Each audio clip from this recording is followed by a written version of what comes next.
Hello, Black women. Today, let's talk about why you can't say no, why you might be a people pleaser, and why you don't have any boundaries. Okay.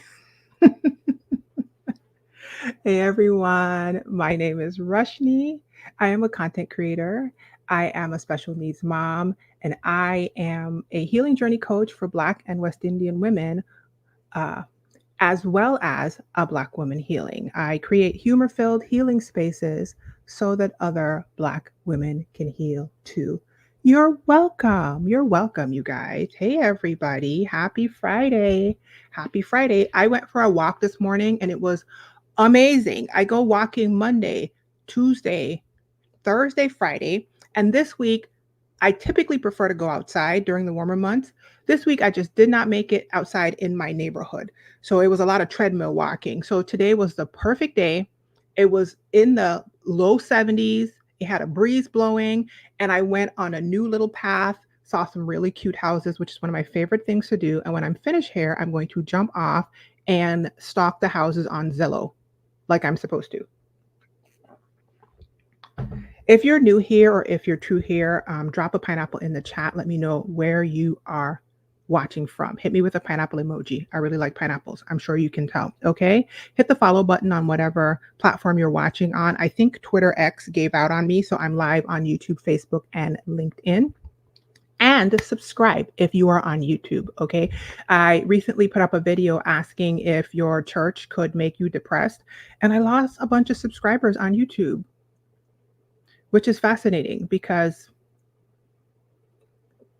that happened. So, anyway, if the information that I share with you is useful, hit the arrow button and share this video with another woman on your timeline who you think could benefit from learning about why, the reasons why she cannot say no.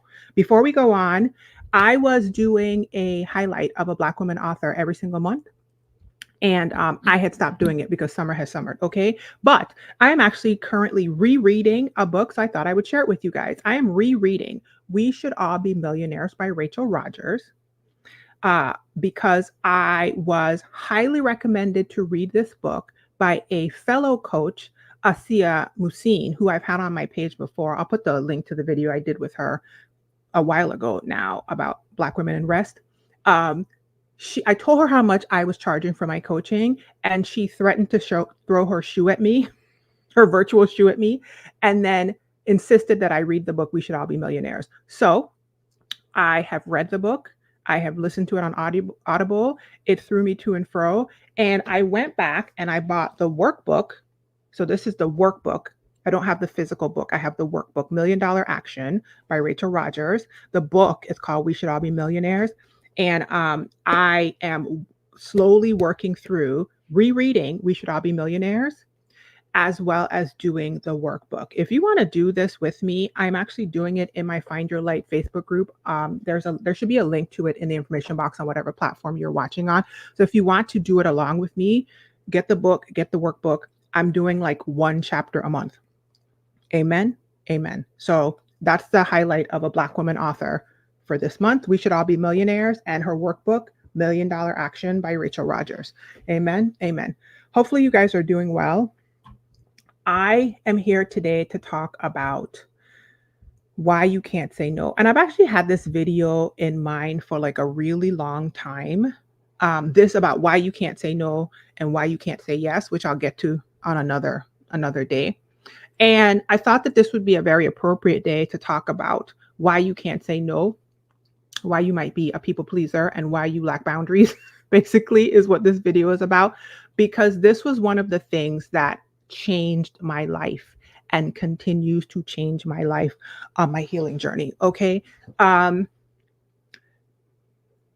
Boundaries are important. Learning how to discern your boundaries, which I'll get into in a second, express them to yourself internally, and then communicate them to other people is one of the most powerful tools you'll ever have that can change your life, right? And if you're on a healing journey, your entire intention is to create a life that you want. And you cannot create a life that you want if one, you don't know what you want, but two, if you cannot say no.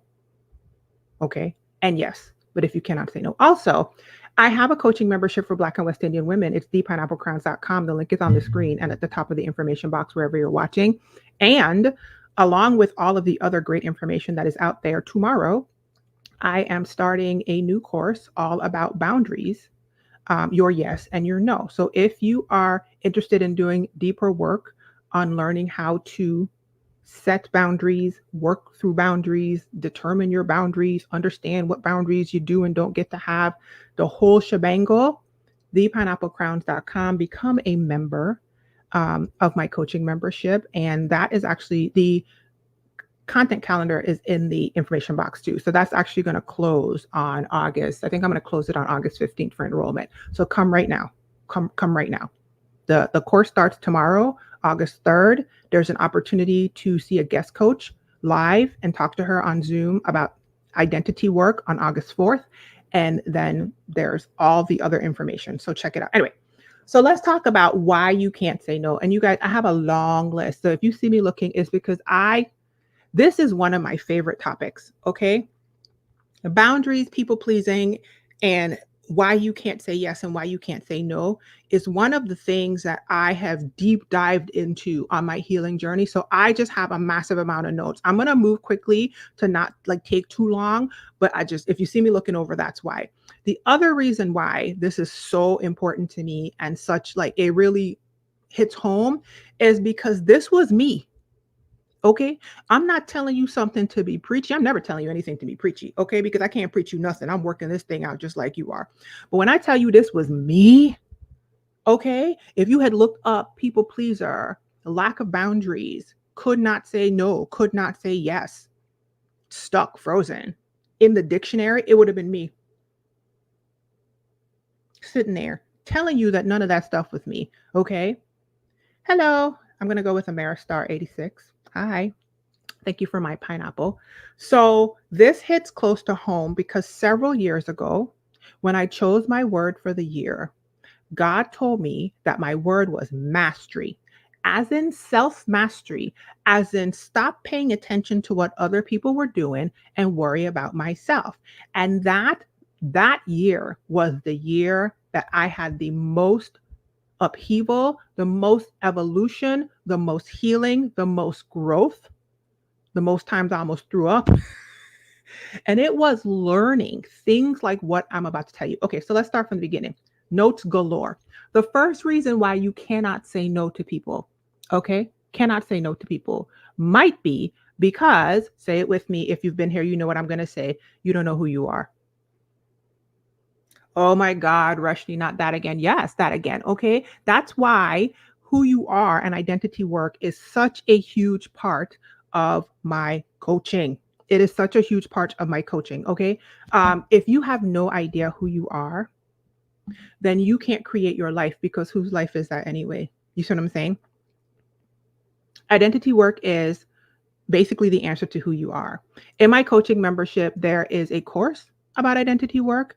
There is also a workbook called Who Am I that you can get in the coaching membership. You can also download it, whatever platform you're on, just go in the information box and there is a link that says download your free workbook. And I specifically harp on that so much in my coaching because I can't coach you to create a life you want if you don't know who you are. Because if you don't have any concept of who you are as an individual, that's not your life. That's your mother's life. That's your sister's life. That's society's life. That's your husband's life. That's your children's life. That's not you. One of the things that I find so common is when I'm coaching Black and West Indian women and I walk them through this identity work, most of the times they, one, tell me nobody's ever asked them these questions. Two, stare at the page blankly. If I had $1 for every single Black woman that has told me that nobody has ever asked them these questions, they don't know how to answer them. And these women are in their 30s, 40s, and 50s. So the reason you can't say no is because you have an unclear sense of self. You don't know who you are. And so you are adopting other people's desires over your own because you have literally no idea what yours are. And I know that's wild, but it's true, right? So the reason you can't say no is because you might need to do identity work. Now, this is totally unrelated but related, but I figure this is a good time to say this, okay? If you are a Black or West Indian woman and that just hit home with you, two things I want you to do. One, go in the information box of this video, download the free workbook. Who Am I Identity Workbook? I literally walk you through preliminary, it's not exhaustive, but a preliminary set of exercises to help you at least start having some answer to that question. And when you start having an answer to the question of who am I, you can start saying yes to things that align with who you are and no to things that don't. Yes? Yes. Okay, so do that. The second thing is Eureka. This Sunday, August 4th, I have a guest coach coming whose specialty is identity work. Okay, so if you need a deeper dive from somebody who is even more educated in this, she is a social worker of over 30 years. She is an emotional wellness coach. And this is literally her specialty: identity, story work, narrative work, the story you tell yourself. She is coming to speak with my membership members at thepineapplecrowns.com this Sunday, live on Zoom. So if you would like to come and participate in that, become a member at thepineapplecrowns.com. She already has a guest coaching workshop pre-recorded in the identity course that's there on the membership. So if you just want to get in, even if you watch this after Sunday, you can get 2 pieces of information from her because she already provided a whole guest coaching workshop in the existing identity course. So there's so much information that I have on this. If you are like, girl, I don't know who I am, I don't know, I have you. Come join us. And then when we finish with her live call that you can come to on Sunday, the replay of her live call will also be available. Okay, so much information. Didn't mean to say all that, but it's necessary because I'm not providing this information for providing information's sake. I'm providing this information to help Black and West Indian women heal. Okay. Fun fact, part of the reason why you don't know who you are is because the systems that you exist in benefit from you not knowing who you are, because the less you know who you are, the more people who can use you for their own benefit can use you. That's not where we are. Okay, second reason why you can't say no is you lack boundaries yourself. You lack boundaries yourself, right? So you don't have any, you know what? I need to go back. Let me go back. What is a boundary, Rashni? A boundary is what you will do and what you won't do. It's the limits to self. It's the limits to yourself. It's where you end and other people begin. Yes? Where you begin and other people end. That's the answer to the boundary. It's what you will do and what you will not do, period. Okay? Now let me go back. The second reason you can't say no is because you don't have boundaries. You have not established, discerned, or learned how to, or gain the communication skills to communicate to anybody, much less yourself, what you will do and what you won't do. You don't know, right? You don't know. So you're just all over the place. You're just a blob. You go into this space, you will and won't do that. You move to another space, you transform into another thing. Every time you go to a different space, you're a different person because you literally have no anchor of self. Okay. The other reason why you can't say no is because if you lack boundaries, it's hard for you to tell if you're being harmed or violated, right? Because if you don't have any solidified concept of what you will say yes to and what you will say no to, you don't know if you're like, it's hard for you to discern. Hopefully that's making sense, that you should be saying no, but instead you're saying yes. Because you haven't taken the time to intentionally create, discern, and tell these boundaries to yourself. Okay. So that's 2 reasons. The next reason why you can't say no to anybody is that's just how you grew up. That's what you saw in your childhood. You saw people pleasing in your childhood. You were traumatized in your childhood. You grew up in an environment where love and approval were conditional. You grew up in an environment where love and approval were gained by meeting other people's expectations, right? You did not grow up in a healthy environment where you were incentivized to develop a independent self. You grew up in an environment where you were incentivized to keep other people happy so that you could either gain love and approval or avoid conflict and punishment. Because some that's a large spectrum, but there are some people who grew up in environments where if you try to differentiate yourself from your caregivers, basically if you had an opinion that wasn't the same as your caregivers, and if you could not speak up about it, not only would you make them sad, you would get in trouble, right? I mean, one of the more powerful questions that I had to ask myself even growing up is like, when I was growing up, could I say no? Could I have a differing opinion than the people who cared for me?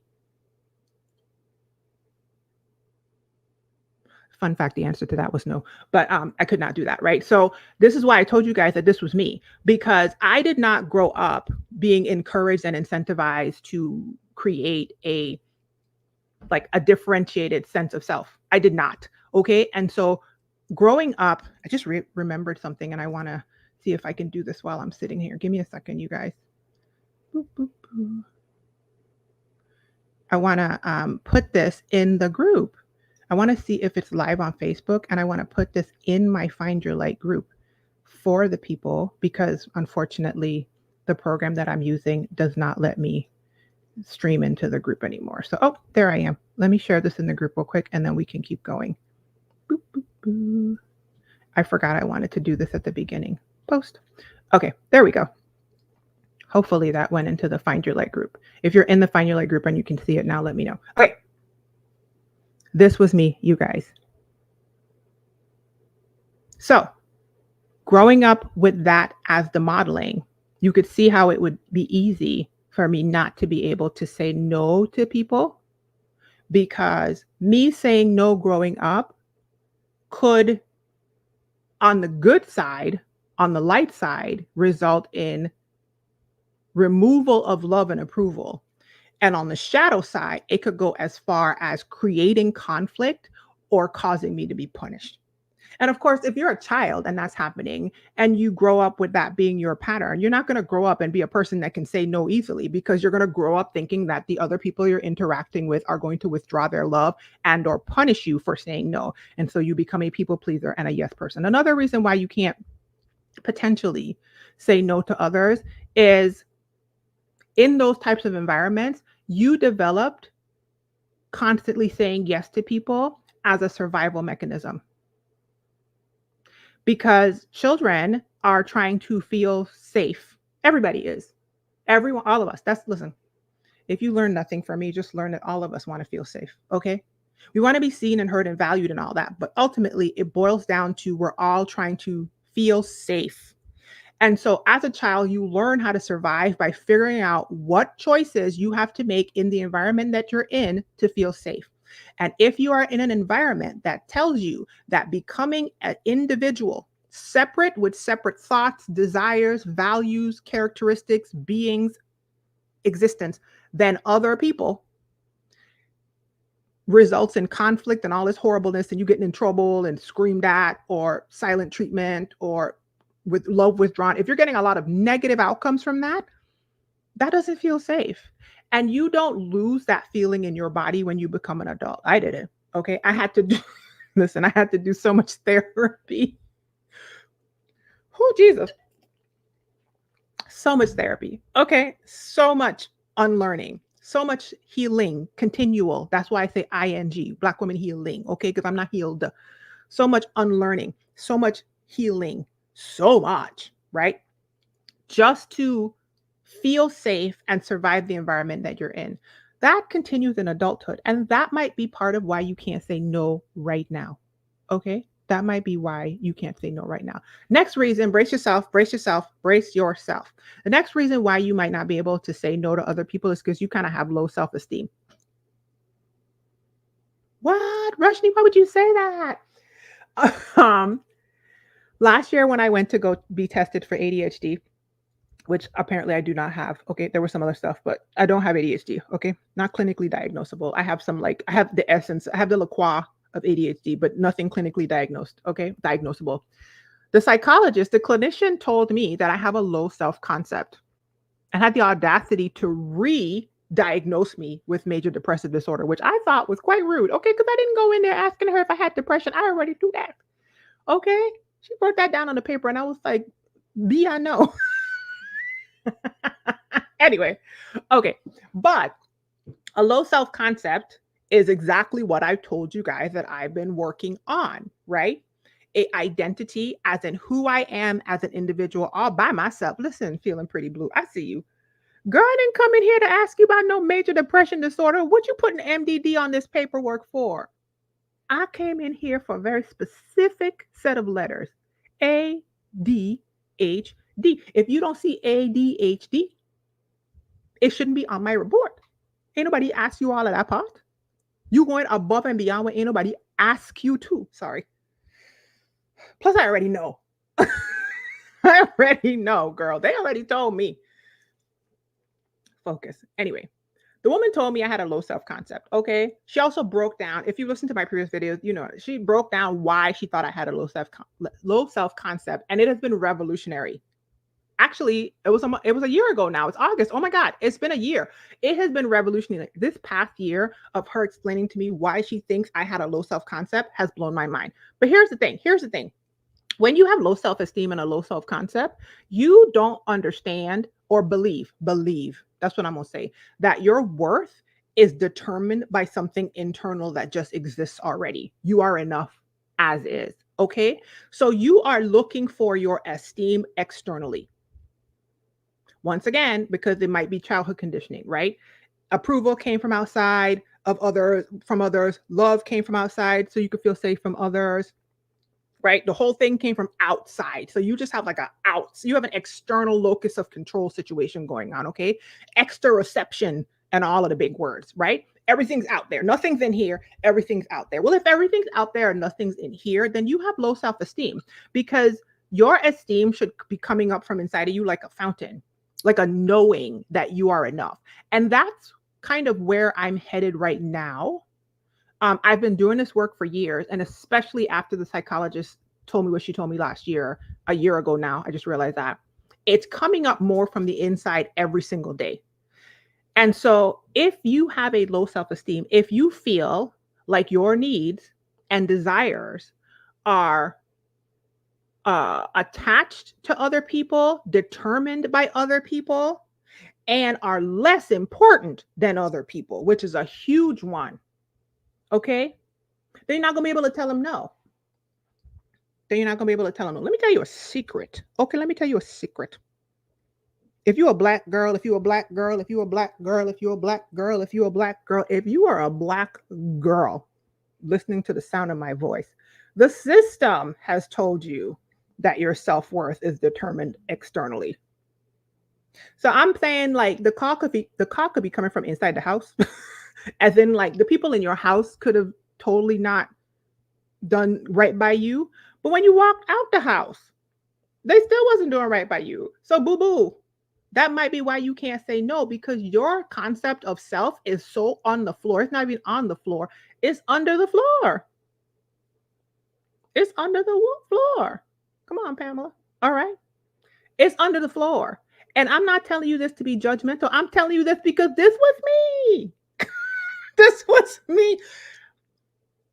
By all external people looking at me, toward me, people would tell me they felt like I had a lot of confidence and I came off super confident. And that would be the feedback people looking at me had. But just because people tell you they think you feel a thing does not mean that you see it in yourself.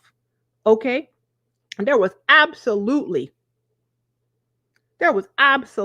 low self-concept going on for reasons that I am healing right now, because I finally understand that the approval that I desire comes from within. God is within me. I will not fail. He will help me at the break of day. Okay?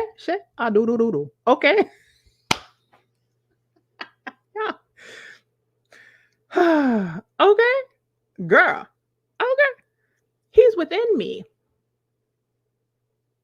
The divine is within me. The creator, I made in his image, within me. Sorry, S. Oliver. That thing hit me. You saw how I couldn't stop it. It started to come out and I tried to stop it, but I couldn't get it to stop. You do have ADHD.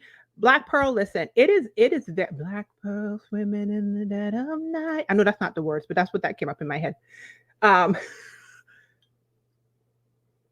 so many thoughts on that. I'm gonna dip away and I'm gonna come back. Okay. One, late diagnosis is rampant. Why? Because so many of us are more mental health informed, although ADHD is a neurodivergence. It's a difference of brain functioning, but whatever. Um, so many of us are neurologically more informed. So many of us are realizing that what we are experiencing is not the center of the bell curve and reaching out for assistance from people who are more educated. So, late diagnosis, specifically things that land on the neurological spectrum, is growing. I have a lot, okay, of experience with this. I haven't told y'all I have a lot of experience with it, but when I tell you I have a lot, okay. And so, oh, you said you found out at 59. Yeah, yeah, yeah. It's happening. It is happening. And that's why I went to look. The other thing too, and this is nothing to do with research. This has nothing to do with anything except speculation on my part. Okay, speculation. I don't think we are designed to know as many people as we know, to process as much information as we process, to just have things coming at us the way we have it. There's so much availability to so much information and so many people and so many options. I feel like the outliers who may not have had ADHD presentations in the past, it's just gathering everybody up right now because the human brain, the biological and neurological firings of the human brain, I don't think have caught up to the just the just the freaking fire hose of information coming at us. That's just a guess. I have read no studies about that. I have nothing about any of it. Okay. But I'm not supposed to know all these people. Evie said this is facts. I'm so serious. I know too many people. Listen, let me tell you something. I love a lot of people and I find it very difficult to keep up with them. Okay. I'm talking about love. I'm talking about ride out in the middle of the night. I'm talking about really, really care about a lot of people because I have a lot of pro-social skills, okay? I'm a people-y person and I can't keep up with all of them. It's too much. I feel like the arc is full. I don't know how we got over here, but I'm here. I feel like the arc is full. I can't meet nobody else. I think Evie, you might be the last one. I might have to close the door, okay? The last new person until maybe the end of next year. I can't do it. Okay? Evie and I did a video last week. She might be the last one on the arc because I'm tired. I can't treat everybody to the level I want to treat them if more people start coming. It's too much. It's too much. Okay. It's too much. I can't, and I honestly don't think the human brain is designed. I really think so, Evie. I'm so serious. Okay. You got in by the skin of your teeth, sweetie. Okay. I can't, I can't. I'm tired. It's too many of y'all jokers. Okay. And I want to treat people well. And I can't keep up with treating people well if I got to treat 400 people well. It's too much. It's too much information. It's too many books, too many podcasts, too many of us out here with these microphones. It's too much. And my brain is like, nah, nah, nah. So, boo boo, Black Pearl says she tell people all the time. Yes. And clearly, the human brain is working on a spectrum, right? If your brain is on the spectrum where from my understanding of ADHD, there's like a dopamine thing, there's like an action and reaction discrepancy in the brain. I'm a weirdo. I like to read brain studies. It's me. Okay. I'm here. Me right here. Neurological studies for fun. It's me. Okay. You have to understand it. If there's a spectrum of humans in a world that was calmer and quieter, if you were just like a goat farmer in the hillside, you might not be having ADHD like symptoms because the inputs are so much lower that the brain that you're given on this part of the spectrum wouldn't have to hold such a load, Okay. But nowadays it's too much. Wait, the Joe said, let me on the arc. But Joe, you might be on the arc already because I recognize that shoulder. Hold up. Let me stop. I always enjoy a good shoulder. You might, okay. Listen, Joe, don't play, okay? Your toe might be on the arc. Anyway, y'all, we are off topic. Back to the topic. This is a serious video, and y'all got me all over the place being weird and nerdy. The next reason why you can't say no is because you're afraid of rejection, okay? You are afraid of rejection. I told y'all I got notes coming out the wazoo. How did you write these notes, Rashni? Because of years of working with Black women as a coach and of being a recovering people pleaser who lacked boundaries and could not say no to people. It's me, Jessica. I'm in here. Okay. These notes are written because I'm telling y'all my business, fear of rejection. You don't know how to say no because you worried that asserting yourself is going to make people abandon you. Let me look in the camera.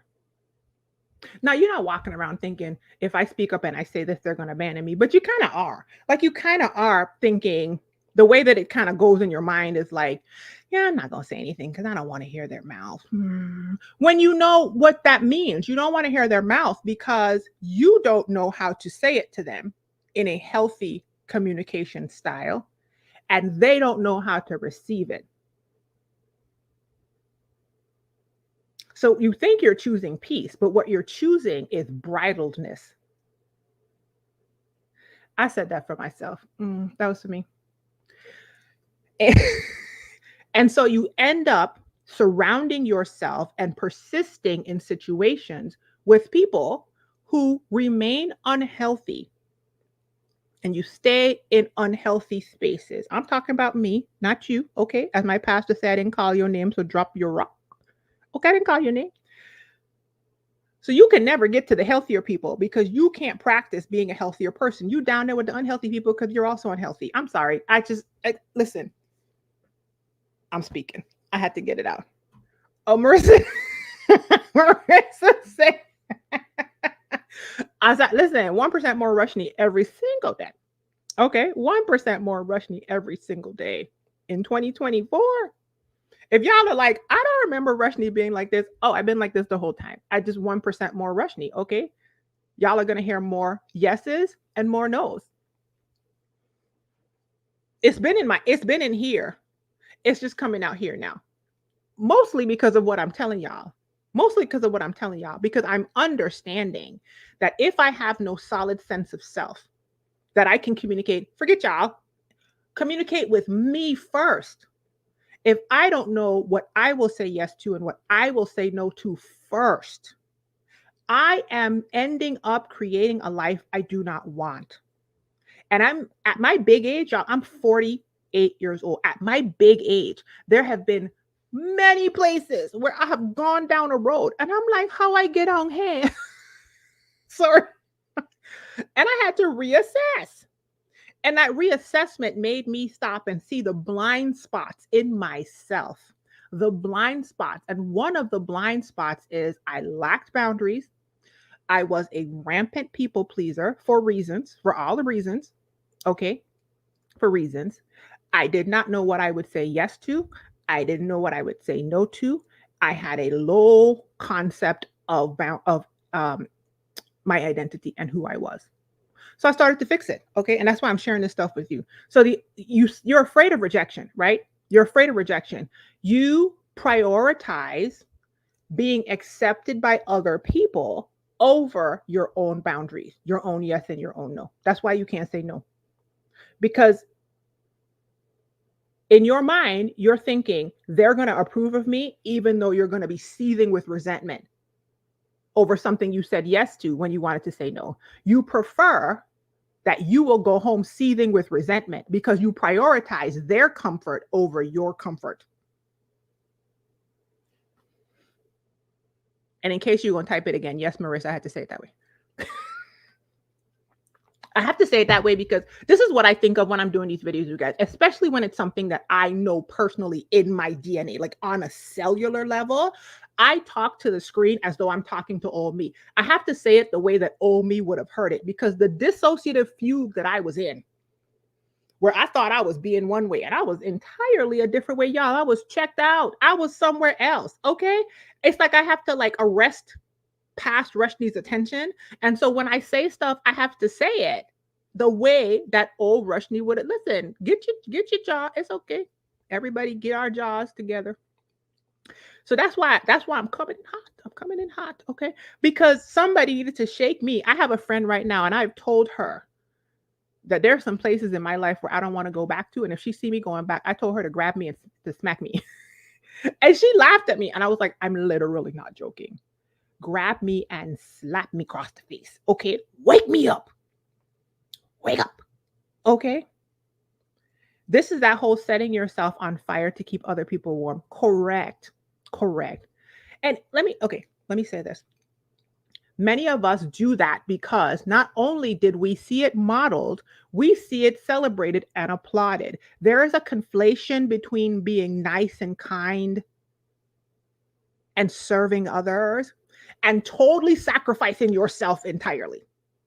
And when you don't understand nuance and complexity, you will spend your entire life with systems designed to use you up. Sis, you hear my voice? Use you up and just spit you out. You just shrivel up like one of those things on the Little Mermaid.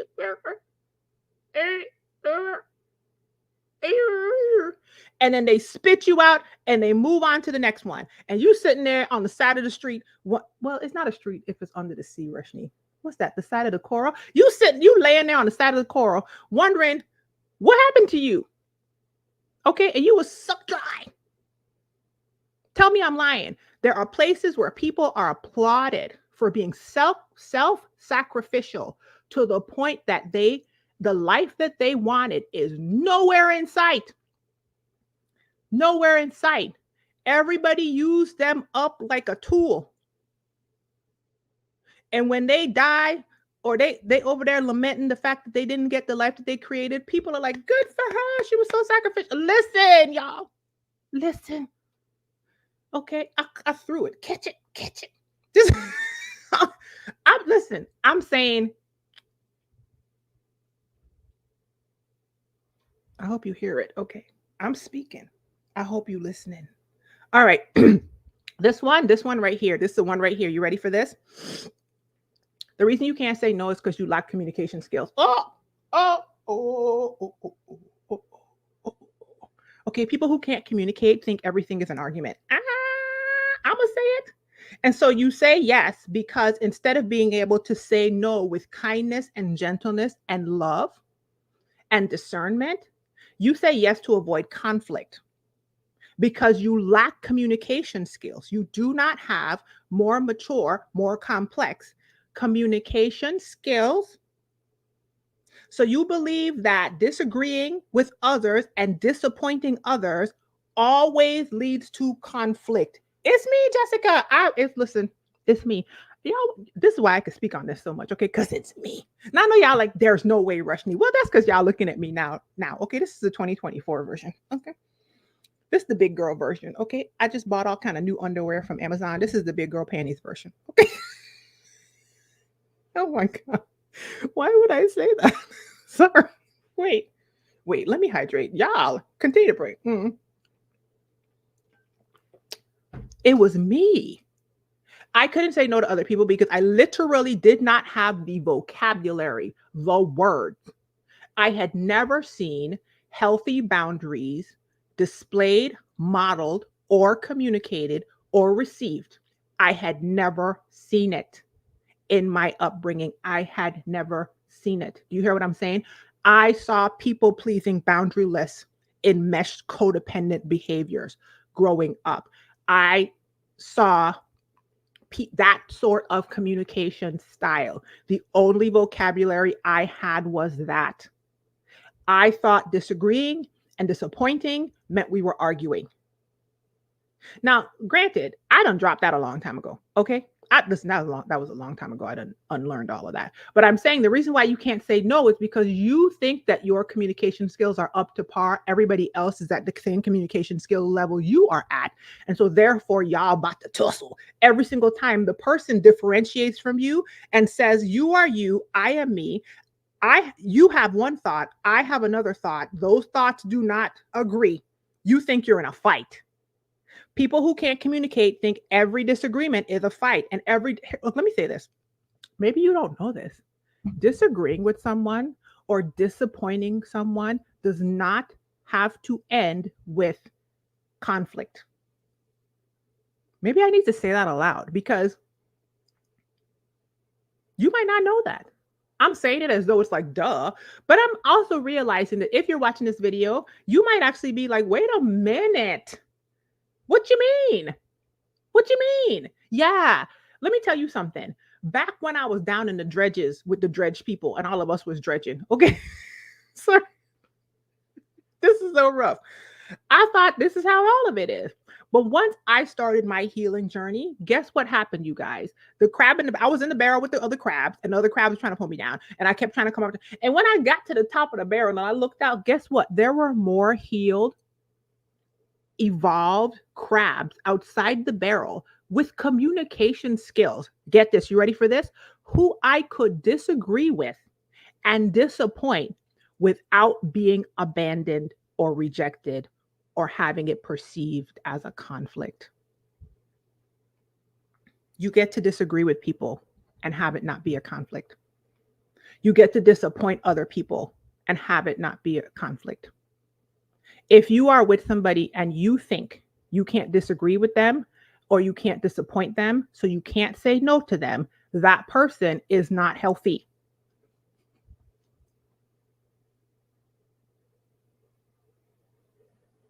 And if you continue choosing to interact with them on the level that you are interacting, you are going from victim to volunteer. And yes, that one was for past Rushni. That's spicy me. Okay, because when I tell you this was me, whew. So you lack communication skills. That's why you can't say no. You lack the skills and the confidence. I'm going to talk about that in a second, but you actually lack the skills and the confidence to talk to people and communicate with your words, the actual vocabulary, the choice of words you're going to use to tell this person no. I mean, you could just say no, but pro-social choices vocabulary. Sometimes just saying the word no to some people is right. And here's the thing. Some people are unhealthy. Some people cannot receive a no. I told you earlier, part of why you can't say no is because you lack boundaries. If you can't hear a no from other people, you part of the, I'm not going to say that part. You need to understand that if you want to live in a world where you can disagree with people, then you need to create a world where other people can disagree with you. And if you want to live in a world where you can disappoint people and be yourself, the you God created you to be, not the you they want you to be, not the you they told you to be, not the you your mama was, you, right? Then you have to participate in creating a world where when you feel disappointment, you know how to handle that. If you lack boundaries and you are participating in this weirdness, then how do you're with people doing the same thing. You guys are doing it to each other. So your lack of communication skills is attracting to you people who also operate on the same level of communication, which is a lack. So both of y'all lacking communication skills. You can't say no to them. They can't say no to you. And both of y'all are resentful and grinding each other's gears. When you could both just be healthier people, learn, right? Because skills and tools are things you can learn. You can learn. Trust me, you can learn them. I've learned them. I am an example of a person who did not know how to do these things. And I literally taught myself the things. I taught myself the things. Hey, listen. Let me show you guys this. So much work. This book right here, Set Boundaries, Find Peace, A Guide to Reclaiming Yourself by Nedra Glover Tawwab. Everybody who does not know how to set boundaries needs this book. I think she got a workbook. I don't have it. If not, go follow Nedra Glover Tawwab on Instagram. If you want the free option, go follow this woman on Instagram. If you don't know how to say no, she gives you boundary scripts. I used to have to practice boundary scripts, okay? And here's the kicker. Learning how to say boundaries scripts, learning how to tell people what you will say yes to and what you will say no to, learning communication skills does not guarantee that your yes and your no will be received well. But boundaries are not what they will do and what they won't do. Boundaries are not how they receive what you say and how they don't, because they're enmeshed. They're codependent. Okay. They don't have no boundaries. So of course they don't want you to have boundaries, right?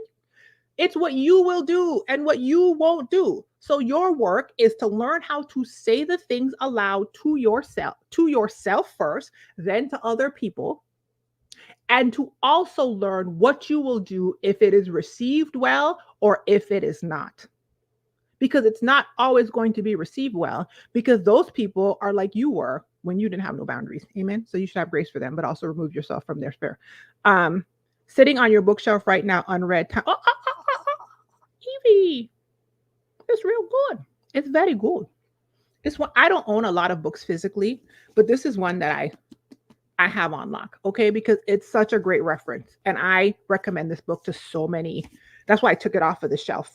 I recommend this book to people because there's a lot of like, oh, I get to have that. Oh, I get to have a boundary there. I didn't. Oh, right. And that's just indicative of the fact that we all are in society, this whole society, where we are told that we're just like this blob and everybody's like intercorrect. And I'm not saying individualism to the point of like, it being a fault. I'm not saying that. I'm saying if you comprehend nuance, you are an individual in the collective. You are not the collective. Okay. And so there should be, to me, a healthier expression of the divine is all of the individuals that God intended. Because if he didn't want us to be individuals, why am I sitting here as an individual, right? The intention is an individual you. All of us becoming more of ourselves every day, which to me is healing. A wholeness, to a more integrated whole you toward the you God intended you to be. And that person showing up to service the collective. To me, that's healed. I don't know. Anyway, the next reason why you can't say no is because you think you're an empath and it's actually unhealed empathy. Oh, okay, so empath is a person who feels the feels, right? And we feel the feels so much that when we walk into a space, I say we because I would have considered myself an empath, but I stopped calling myself that years ago because of implications, but I get it, right? So we feel the feels. Here's the thing. I told you there's this externalization of self in these spaces where you become a people pleaser or you lack boundaries, right? So as a child, I told you earlier, there's an externalization of self that happens where you don't have a solid self that's coming up from the inside. So your self is like a reflective you, right? Reflective identity, which is reputation. Like you're a child and you're waiting for people to say whether you are lovable, whether you are approvable, whether you guys are in conflict, whether you're on punishment right now. Am I okay? Am I enough? Am I seen? Am I heard? It's coming from outside, right? And unfortunately, we can be in harmful or traumatic spaces that create that for us, unfortunately, right? Here's the thing though. A lot of times those people grow up and they call themselves empaths. And I'm not saying that you're not an empath because I don't know. I don't know. I am not a specialist, an expert on this. But what I'm saying is if you had to read other people and become hyper vigilant to feel safe and externalize your sense of self beyond yourself in a wide space that was not intended, then when you become an adult, you're going to be doing the same thing. And we just told you to call that an empath. So you could be an empath and I'm going to say and because you probably are an empath. And your high level of empathy is making it difficult for you to disappoint and upset other people.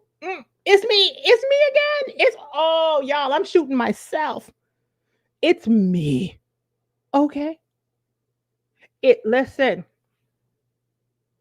And you feel responsible for other people's emotions and well-being because you can feel it so strongly and you are so affected by the external experience of the other because you don't have a strong enough anchor to a self that there's a responsibility that you are taking on for other people's things that's not yours.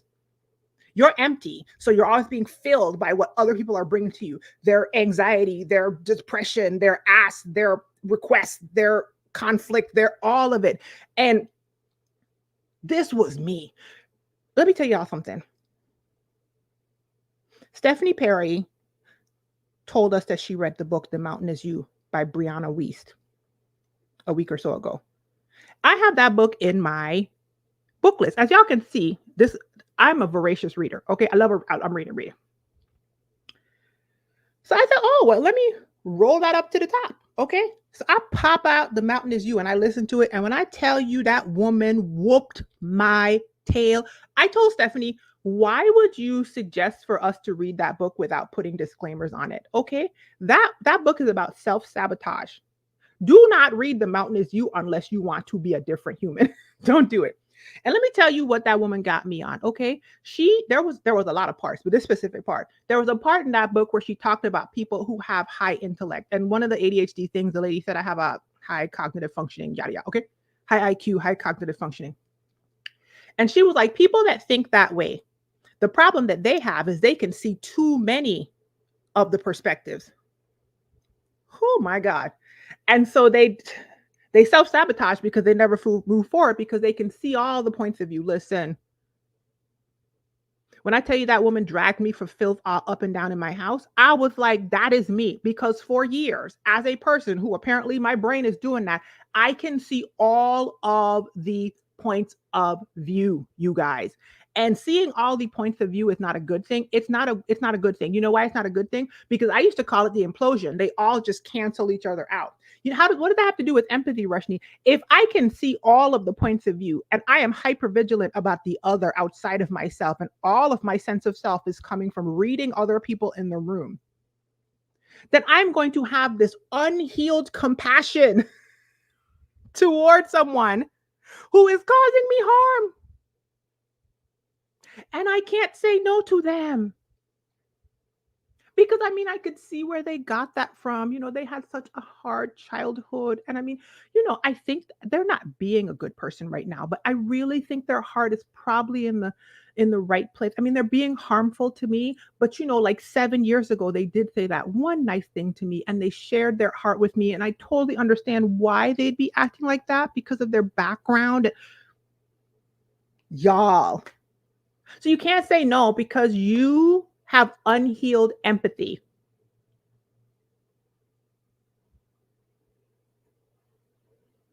You have unhealed empathy. Your empathy is an overcorrection that places value on others over self. And you need to rein it in. And I'm telling you this because I love you. I'm telling you this because I am you. It's exhausting feeling pretty blue. I'm telling you this because I am you. Just because you could listen, I could explain to you why somebody with psychopathy is doing what they're doing. I told you I'm a nerd. Okay. I've read the papers. That don't mean that I need to go and look out, find somebody with psychopathy. Too many of us were, help God, too many of us were trained that our value and the way that we get love and acceptance. I feel weepy on this, so I know I'm in the right spot. The way that we get love and acceptance is by fixing a broken person. Right? I grew up being trained to be the surrogate emotional support for an emotionally immature person, constantly trying to get my needs met as a child from someone who could not meet my needs in the role that they were in, help God. And therefore, my brain said, I got to fix you and grind to get love.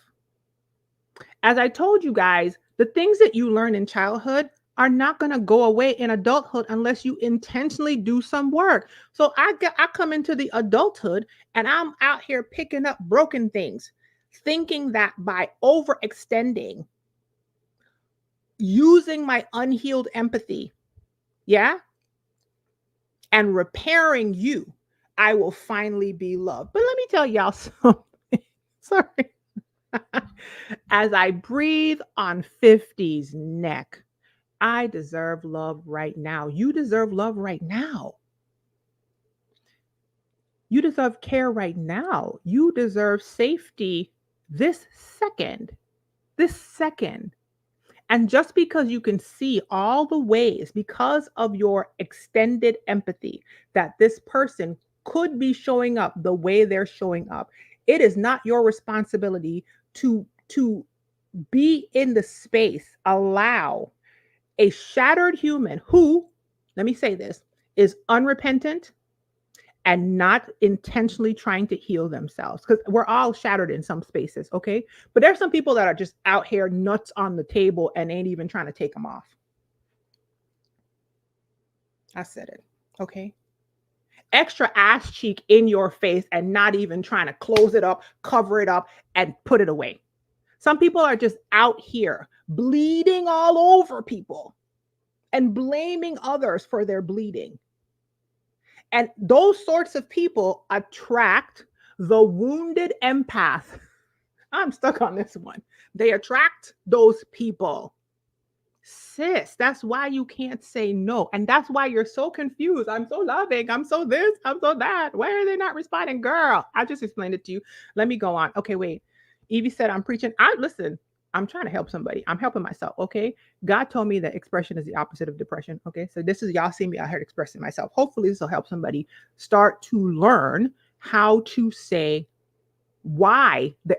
start to learn why they're showing up like this and realize, oh, I need to do something different, because awareness is the first step of healing.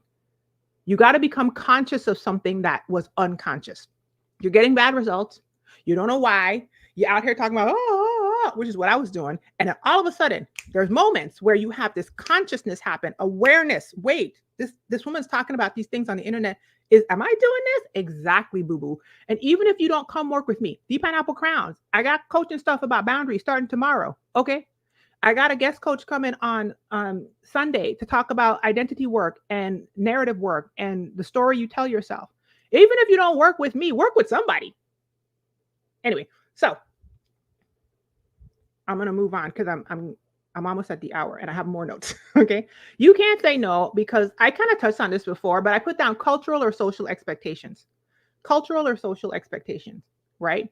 So I touched on this before, that there are absolute institutional places and social places where it is valued, a value of like collective harmony is like higher than individual needs, right? And like there's nuance. I touched on this. I'm not going to go too long on that. Things are not black and white. There are an infinite number of grays. There's an array of grays. Yeah. If you are in a space that is telling you that being an individual is all of these negatives, and you always have to put the collective over you. I'm not saying there aren't times to put the collective over you. I'm saying that a whole you, integrate and show up as a whole healed you, like I said earlier, and that whole healed you is part of the collective and serving the collective. Don't be an empty shell of yourself, a vapor in the wind. Because who wants the collective of empty shells and vapors? We want whole, healed, integrated us's that can show up as our authentic selves and belong as we are, without changing ourselves up and breaking off pieces of ourselves so that we can be in some like assimilated blob. We off that. Who's doing that anymore? Not in 2024, not at our big age. Okay. So there's social expectations and cultural expectations that you are still adhering to that are applauding the fact that you're going to say yes. So there's pressure to be agreeable, right? And it's seen as a positive, a virtue. And once again, I want to say this as clear as possible. I'm not saying be disagreeable. I'm not saying that. Okay. I'm not saying that it's not virtuous to be a pleasant and agreeable person. But if you are agreeable at the sacrifice of self and your actual self and who you are, that's not good for anybody. That's not good for anybody, because we don't want it anyway. Okay. Don't bring your unhealed, wounded self up in the collective and poison the collective. Okay. Sorry. This one. Okay.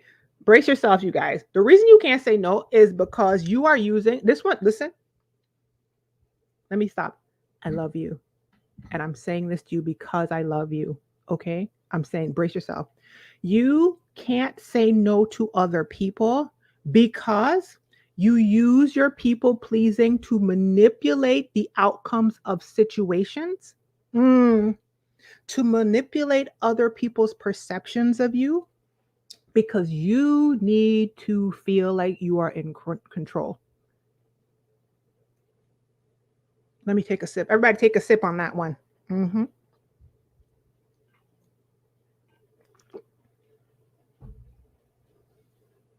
We have influence, we do not have control. We have influence, we do not have control. We have influence, we do not have control. Life is not about just letting things happen to you, which is how I was. That's how I got up in some of the messes I was in. Okay.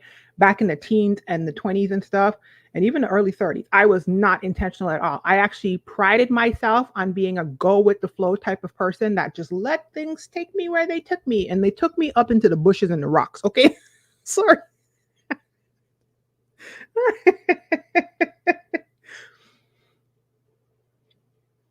I started to realize that intentionality was what I was missing. Okay. And so a lot of the work that I've done in the past, couple decades of my life is introducing the necessary intentionality that I could have had before, but I didn't. But I give the past version of myself so much grace because she got me where I am now. Okay. So I'm not going to trip on her, even though she was kind of tripping. But when you know better, you do better. I know better. I'm doing better. Okay. Marissa, the boat ain't had no oars. The boat Dagner went over the freaking waterfall. Okay. Everybody else rowing next to me, and I'm thinking, why are they getting these good results? Girl, I'm in the reeds and the rocks, boat up capsized. And I'm just like, I don't have no. God had to say, girl, put some oars in the water and aim at something. Anyway, that was for me. Okay, that was for me. I'm telling y'all, I'm out here telling y'all how it was for me, how I got where I'm at right now, how I can tell y'all all of this. You're using your people pleasing. You're not saying no to people because if you're being honest, you don't know how to handle feeling like you're out of control. So to feel like you need to control what's happening in the situation because you don't know what to do if the situation don't go the way that your nervous system can handle, you're using people pleasing as a way to manipulate others' behaviors and perceptions of you. You want them to think you're a good girl. You want them to think that you're a nice girl. You want them to like you. But here's a question. Do you like them? Which is a question that somebody that has a strong sense of self, a self-concept, and a anchored identity will start asking. Because back in the day, it was so important to me whether or not people liked me, but I didn't start really asking whether I like them.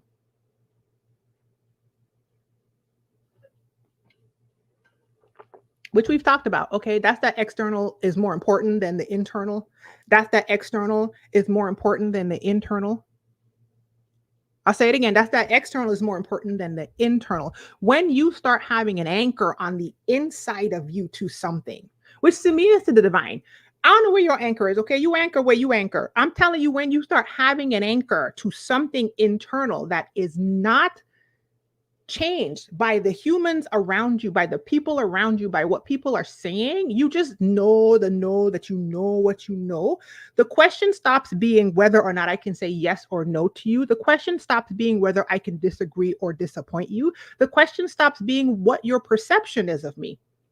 I stop asking whether if you like me. I'm trying to figure out if I like you.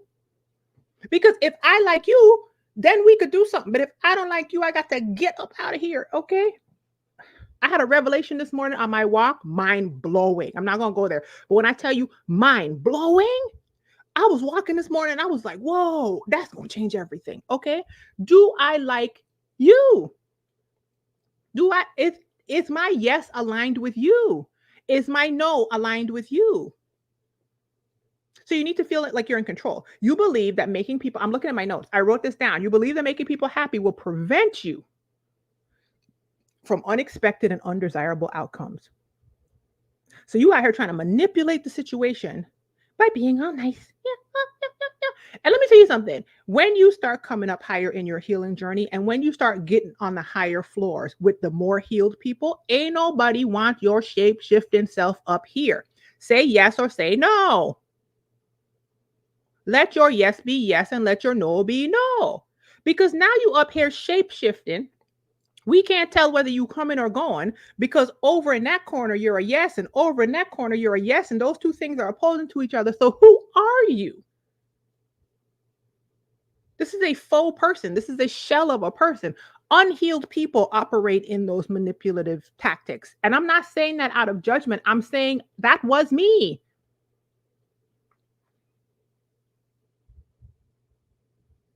And that sucks. When you realize, if you realize that that's a blind spot, and if you sit in that and you're like, oh my God.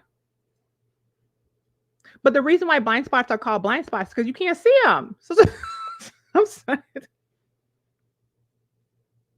And if you want a different result, awareness is the first step of healing. So now that you're aware that you could be a people pleaser, switching up who you are every situation, saying yes to everything because you don't know who you are, and you might be doing that to manipulate the outcomes, girl. Mm-mm. The last couple ones I wrote down, and the last one is super important, so I'm gonna get to that one. I'm going over, but okay.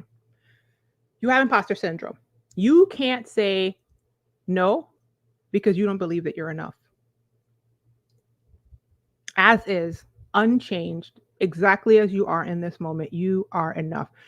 Yes, there are spaces that will drum into your brain that you are not enough.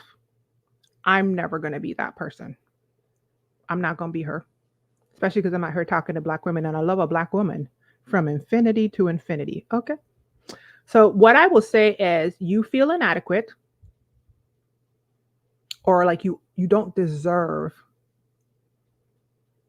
to say yes.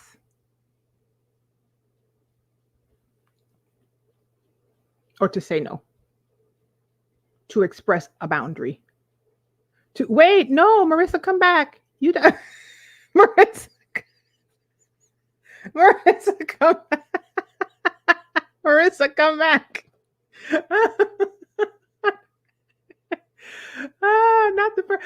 You know what I saw? I saw Viola Davis pick up her purse, that meme, and be like, and walk out. That's what made me laugh. Okay.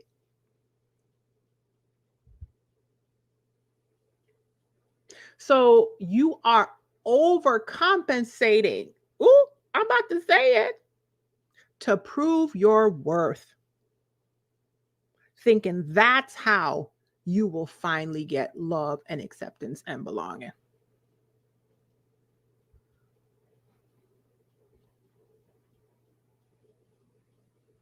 Because that was me. Now, let me tell you something that I have learned, okay, at my big age. I don't know who's watching this video, especially if you're younger, watch, okay, because this is going to help somebody. You're not going to get it anyway. Sorry, you're not going to get it anyway. Girl, you will break off pieces of yourself, twist, turn, twist and shout, okay? Diddy bop all over this thing. Overcompensating. Trying to prove something that already exists on the inside to somebody who doesn't deserve your oil. Because if you got to prove it, why are they in your life? That's the thing I try to tell y'all. I'm like, do I like you? If you keep moving the goalpost, you almost had it. You almost had it. You almost had it. You almost had it. You got to stop and ask yourself, why am I surrounding myself with people who do stuff like that? As Marissa said, pick up your purse and get the hell about. Which is part of the revelation I had this morning about something. But I'm just saying, like, it was such an aha moment for me. I have this one woman. When you start operating from a space of enoughness, the irony is you think that you're going to work yourself, perform yourself into the feeling, but the feeling comes first. The operating from the internal self, being more solid, being anchored in something comes first. And then you start moving differently. You start talking differently. You start having a stronger yes and a stronger no. You start asking yourself, do I even want this person in my life? And then you start deciding who's in and who's out. You have boundaries, right? You're not trying to please people. You're trying to please the internal sense, which is the divine.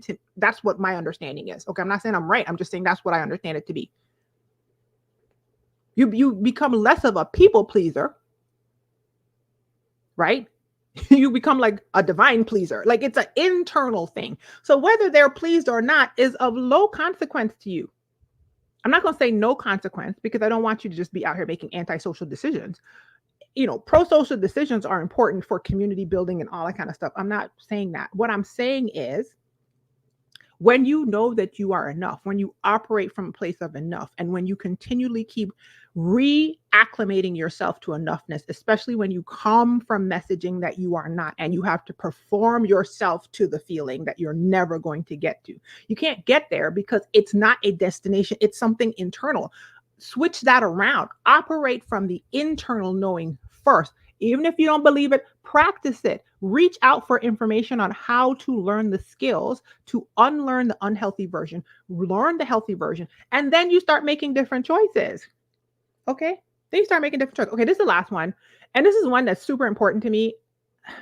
I needed more time, but it's going to be quick, but I'm going to get it out. The last reason why you can't say no, why you don't have no boundaries, and why you're a people pleaser. I wrote this down and it's kind of weird, but I'm going to write it down. You have no strategy to surviving saying no. What do you mean by that, Rashni? I told you, you may not have ever seen it modeled. You may not have ever seen a communication style that allowed for yeses and nos. You may not have ever seen a yes or no received in a healthy fashion. You may not have ever had your yes or no received in a healthy fashion. As a child, your natural yes or no may have been shut off because the people who were your caregivers or whatever did not know how to receive it. So you have a valid response to all of the things I just told you, feeling like you're going to be rejected, right? All that kind of stuff. When you say no, because you've literally been taught to not say no. And now that you're doing your healing work, you have not made any intentional strategy for what to do when you say no. Okay, here's my idea. And I'm gonna be quick, and I wish I could go into this more, but maybe I'll put it in the course because I'm still writing the course out. It starts tomorrow, August 3rd, but I'm still writing it out. So maybe I'll put this in the course, okay? We're 3 parts. You are a spirit, you have a soul, you live in a body. Your soul is your mind, your will, your emotions, your imagination, your affections. It's the right. Have a strategy. I'm trying to figure out how to say this because it's like up here in my brain. I'm trying to put it in here to get it out. If you know that you struggle with saying no, if you know like you don't know how to say no, okay. The natural response from a person who doesn't know how to do a thing is overcorrection, right? When they try to do the thing, they swing all the way over here. And all of a sudden, they start cussing people out and barking at people when they try to say no. It's an overcorrection, right? I call it the pendulum swing because you start swinging and you learn, right, that like your boundaries and saying yes and no do not have to come from some like electric shock, right? You don't have to shock people and yell at them and scream at them. But that is a normal stage in the overcorrection when you go from no boundaries to trying. It's like trying to write about, like you don't know I don't know what to do with my hands. Okay, Talladega Nights. Like you don't know what to do. What will you do to get yourself out of the overcorrection, right? Have a spiritual strategy. What will you do? Have a soul strategy. Have a strategy for your mental health. What you will do with your emotions when after you say no and you know that you are going to respond. Have a strategy for your body. I don't know if I'm getting this out. If you aren't used to saying no and you have a nervous system reaction after saying no and you feel like you're going to die if this person rejects you, or you have an anxiety attack or an anxiety response or nervous system deregulation, validly so, because saying no is something you were trained is going to cause you harm. You're going to feel unsafe. Yeah. And if you've never thought of this and you hear me saying the words right now, that could be what's happening to you. right? It's that feeling of annihilation. I'm going to die, right? If I say no and this person rejects me, I'm going to die. You're not going to die. You are having a valid response to never learning how to survive after a no. So you need to learn how to survive after a no. And you do that by putting into place intentional strategies, spiritual strategies, mental and emotional strategies, physical strategies to soothe yourself, what you will do after you say no and you feel in some kind of way. I hope I got that out. I don't know if that's I wrote it down. I know exactly what I mean. I don't know if it got out my brain. Okay. If you're scared that everybody's going to leave you after you say no, you could end up having an anxiety attack. You could feel like you can't breathe. You could be like, your nervous system could deregulate. Okay. That's normal. The next step, though, boo boo, is have a strategy when you are not in that space for what you will do when you say no and your body does that to you. Because it's validly going to do that because you are learning something new that you don't know.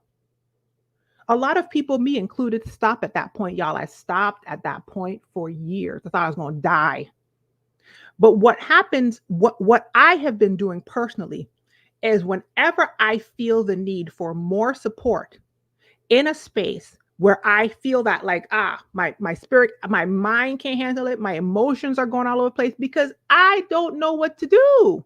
When I say no and somebody rejects me, I think I'm gonna die. I am not gonna die. And guess what? What I am gonna do is go get the results of this no, though. I'm gonna go get it. Okay. The devil thought he had me. He's so sick of me. He's been trying to knock me out for years. And I just keep springing back up. Boop, boop, I'm back up. Okay. So that's what I'm saying. The reason you can't say no is because you have not put any intentional strategy in place beforehand on what to do to survive the no. And you need that strategy because if you are a people pleasing person with no boundaries, you might feel like you're dying. You might be surrounded by a bunch of unhealthy people who benefit from your lack of boundaries and your yes man type of tendencies. And so you may very well, until you meet more healed and whole and integrated people, be receiving a bunch of pushback from your boundaries and your no. And you don't know what to do when that happens. You're a crab in the barrel with the other crabs, and you don't know, you have no strategy on what you're going to do when the crab tries to pull you back down. Come up with a strategy. Come up with a strategy. Find a space where there are healthier people. Come up, take a course, work with a coach, go to a therapist, go to your pastor, go to your secret place, take walks, read books, read podcasts, go to conferences, join Facebook groups, the resources. Learn it. Intentionally put a strategy in place. I know I'm going on and on and on, but I got to get that one out because oftentimes we overlook that specific one. And then people either bash you or you bash yourself because you can't figure out why you can't get past that block. And I'm trying to articulate to the best of my ability why that block might be there, validly so, and also what you could do to move beyond that block. Yeah. Evie said, the first time I told a family member no a few years ago, I was not okay for days. That's what I'm saying. And validly so. And validly so. Okay. And validly so. And so a lot of people don't talk about that part because then you'd be like, would you say no? Okay, well, maybe your nervous system is okay with that. Maybe you saw that model. Maybe nobody made you feel like you were going to die or that you were going to be unsafe by saying a yes to yourself and a no to them. Maybe you don't have that backstory. And so maybe you don't have to put intentionality behind your no. I do.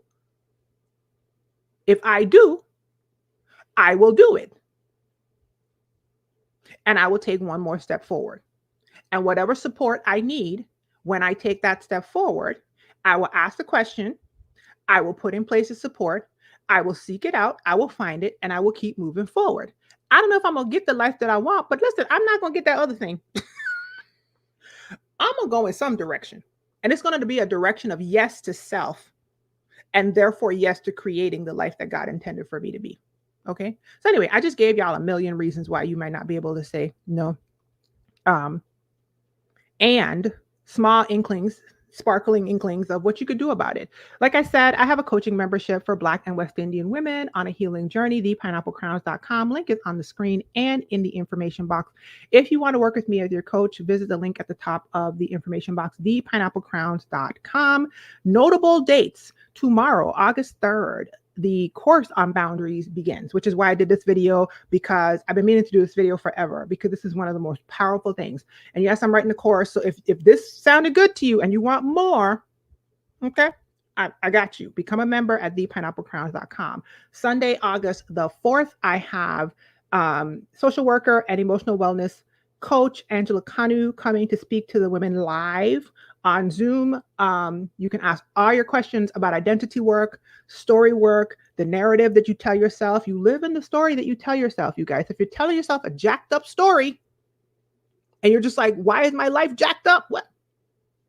Okay, Angela has over 30 years of experience on this specific topic as a social worker, and specifically on researching trauma, identity, and brain development. It is so if you are interested, if you don't catch us by Sunday, the replay will be in the identity course. And she already has a workshop in the identity course. So that'll be 2 things beyond all of the stuff I have in the identity course with Angela. Okay. And then let's see, August the 15th, membership is closing for enrollment because we're back in surgery season, you guys. Today is actually 4 weeks out before my son's surgery, second scheduled surgery that was postponed from May to August.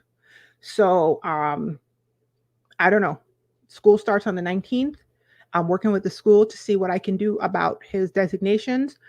He is scheduled to have a very major surgery on August 30th. As we saw in May, it could be rescheduled. So hopefully not, but we are in surgery season. I'm closing the membership on the 15th so that I can tend to my son as well as coach and work with the women in excellence. Okay. If you're interested, thepineapplecrowns.com is where all of this information is. Be well, you guys. Be encouraged. Saying no to other people can often be saying yes to yourself. And you deserve to live a life that affirms who you are. So say yes to you. Okay. Here's a pineapple. Bye, y'all. Bye.